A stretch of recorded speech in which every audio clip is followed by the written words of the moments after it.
Et bienvenue dans cette nouvelle vidéo consacrée au dernier duel, dernière vidéo de la journée. J'ai pas arrêté, j'ai fait qu'enchaîner. En plus de ça, il y a eu 3 vidéos qui ont eu des bugs des sons incroyables et du coup j'ai dû supprimer, j'ai pas pu faire. Donc elles sont décalées à la semaine prochaine, c'est pas grave, c'est pas des vidéos urgentes, c'est pour la chaîne principale. Donc on va parler du dernier duel, film qui m'a déçu. Ouais, il m'a carrément déçu parce que beaucoup trop long. Je vais le dire direct, je vais prendre mes notes. Ouais, le film, je l'ai trouvé beaucoup trop long. Alors ça se passe on va dire en 4 actes. Le premier, c'est vu du personnage de Jean. Le deuxième, c'est vu du personnage de Legris. Et le troisième, c'est vu de la Marguerite, du coup. Et le quatrième acte, c'est le dernier duel, c'est le combat qu'il y a, etc. Donc, comme je l'ai dit, le film dure 2h30, mais vraiment, il y a de grosses longueurs durant tout le film. Quand tu dis 2 actes, c'est déjà pas mal. Et quand ils ont annoncé le troisième acte, j'ai fait oh non. En pleine salle, j'ai vraiment fait oh non, parce que à voix haute, parce que vraiment, c'était long. Déjà, les 2 actes, je pensais qu'on était proche de la fin. Et en fait, bah non, le troisième acte durait aussi très très longtemps. Alors c'est la vérité, donc c'est celui qu'il faut, on va dire, retenir. Mais quand il s'appelle la vérité, bah, ça veut dire que les 2 autres d'avant, ils sont un peu trafiqués, du coup ils servaient à rien. Et limite, t'aurais pu les enlever et garder juste le troisième acte et le quatrième. Ça aurait suffi. Pas besoin des deux d'avant, en fait, qui sont inutiles. Complètement inutiles. La sensation, ouais, donc comme je l'ai dit, la sensation générale du film, c'était vraiment pas exceptionnel. J'ai pas plus apprécié que ça, donc voilà. Au niveau du scénario, alors c'est aussi un petit peu ce que je reproche à ce film, c'est que c'est un scénario qui est sur la longueur et qui est quand même assez simple, bien que les sujets abordés sont très lourds et très complexes. Les scénarios, on va dire, est porté en longueur et c'est aussi ce que je mets en général comme problème avec les films de Ridley Scott, c'est que beaucoup des films où il choisit, bah, il peut pas faire du grand cinéma, pas de grande mise en scène, puisque le scénario n'est pas approprié. Bah, c'est clairement ce qui se passe avec ce film. Parce que ouais, j'ai l'impression que le scénario, il est... En fait, c'est une situation qui est qui est difficile à vivre, hein, je dis pas, c'est douloureux, mais c'est quand même, on va dire, scénaristiquement assez simple, bien que ce soit douloureux, etc.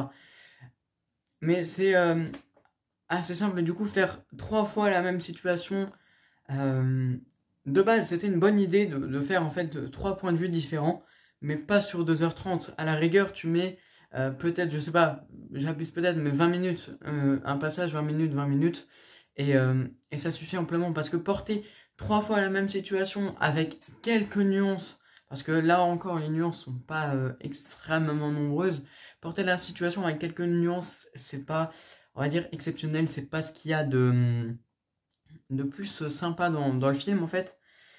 Puisque bah, comme je l'ai dit, ça fait de grosses longueurs dans le film et c'est vraiment le défaut principal que j'ai avec le film. Par contre, au niveau des personnages, alors les personnages sont très bien travaillés par contre, et justement c'est là où c'est intéressant de faire ces 3 situations, ces 3 points de vue différents. C'est que tu as une image d'un personnage dans un premier temps qui est totalement fausse par rapport à ce que tu vois en fin de compte dans la troisième acte, dans la vérité. Puisque, par exemple, le personnage de euh, Jean, Jean le Rouge, je crois qu'il s'appelle comme ça, et ben ouais, Jean, dans son premier acte qui parle essentiellement de son point de vue et de lui, tu te dis en fait, c'est un bon gars, il est gentil, il est amoureux, etc. Et troisième acte, la vérité, en fait, tu te rends compte qu'il est plus un but de sa personne, que s'il fait les choses, c'est parce qu'il y a un bénéfice, il y a quelque chose pour lui derrière. Donc, en fait, les personnages, c'est là où les trois situations différentes sont intéressantes. Ça permet de développer les personnages vraiment et de fausser les idées. Euh, Notamment bah, aussi sur le viol en lui-même, il y a 2 visions qui sont totalement différentes Enfin, la vision de Le Gris, puis la vérité, ça n'a rien à voir, en fait, quand tu t'en rends compte. Euh, Au niveau des dialogues inutiles, alors là encore, j'ai pas trouvé de dialogue inutile, mais en soi, c'est un film qui a beaucoup de dialogue. Faut pas s'attendre à beaucoup d'action tout le temps, parce que l'action, c'est vraiment ce qu'il y a de minoritaire là-dedans. Le film, c'est, ouais, franchement, je dirais 70% de dialogue, et le reste, c'est même pas forcément de l'action. L'action, il y en a, elle est bien faite, très bien tournée, très bien réalisée, mais elle est trop courte, il y en a pas assez du tout. Donc c'est vraiment pas assez... pour moi, c'est pas assez développé en termes d'action, j'aurais aimé en voir plus. Maintenant, le film n'est pas porté sur ça en soi. Donc voilà. Sinon, c'est un film qui correspond au récit de Chevalier. Donc c'est un film qui correspond effectivement au film de Chevalier, comme je viens de le dire. Et c'est aussi on va dire, je vais faire un petit parallèle avec The Green Knight qu'on a déjà abordé sur la chaîne, dont la critique est disponible. Mais The Green Knight, tu ressentais vraiment ce côté médiéval, ce côté mythe et légende de cette période-là. Là, en fait, tu le ressens pas plus que ça, tu sens que c'est médiéval, etc. Mais il y a d'autres programmes, Game of Thrones, The Witcher, qui montrent un côté médiéval, mais beaucoup plus poussé que celui-là. Malgré que celui-là, je pense, soit plus réaliste que les autres visions qu'on a dans le cinéma. Le dernier duel est pour moi plus réaliste, mais c'est pas cette vision qu'on se fait du médiéval en fait. Mais sinon, ça correspond au genre, et ça correspond aussi au drame, parce que ce film est avant tout un drame. Ce n'est pas un film d'action, hein, je vous le répète. Donc voilà. Au niveau de la photographie et des effets spéciaux. Alors la photographie, j'ai vraiment trouvé ça sombre. Pas forcément moche, mais sombre. Franchement, même les plans qui sont voulus pour être colorés, pour être lumineux, etc., bah au final, ils sont graves sombres. J'aurais aimé, j'avoue, avoir quelque chose de plus coloré, mais là, on est tout le temps en hiver, t'as l'impression qu'il fait tout le temps froid, qu'il fait tout le temps pas beau. Et, euh, et c'est un peu usant à la fin, genre, ça plombe un peu l'ambiance. Mais, alors que mettre des scènes colorées, des fois, en parfait contraste avec ces scènes-là qui existent, pour moi, ça aurait été un peu plus sympa. Euh, Au niveau des décors, alors les décors, eux, sont, pour le coup, vraiment, bah c'est pareil. On voit les châteaux, on voit les villes, etc. Mais les décors sont, c'est sans plus, quoi. C'est pas nul, mais c'est pas bon non plus, c'est sans plus. Je valide quand même le point dans le barème pour la note finale, hein, donc je dirai la note à la fin. Je le valide quand même, mais voilà, les décors, c'est pas ce qu'il y avait de ça. Alors au niveau du jeu d'acteur, alors déjà le film a un casting de ouf. Adam Driver, Matt Damon, Judy Gomer, Ben Affleck, enfin un casting de ouf. Et là, vraie qualité du titre, c'est super bien joué. Alors je crois que je l'ai déjà dit, je sais pas. Mais c'est super bien joué. Euh, alors après ça dépend, est-ce que c'est bien joué dans le sens...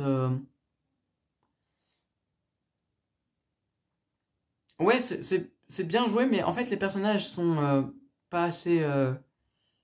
pas assez travaillés, pas assez bien.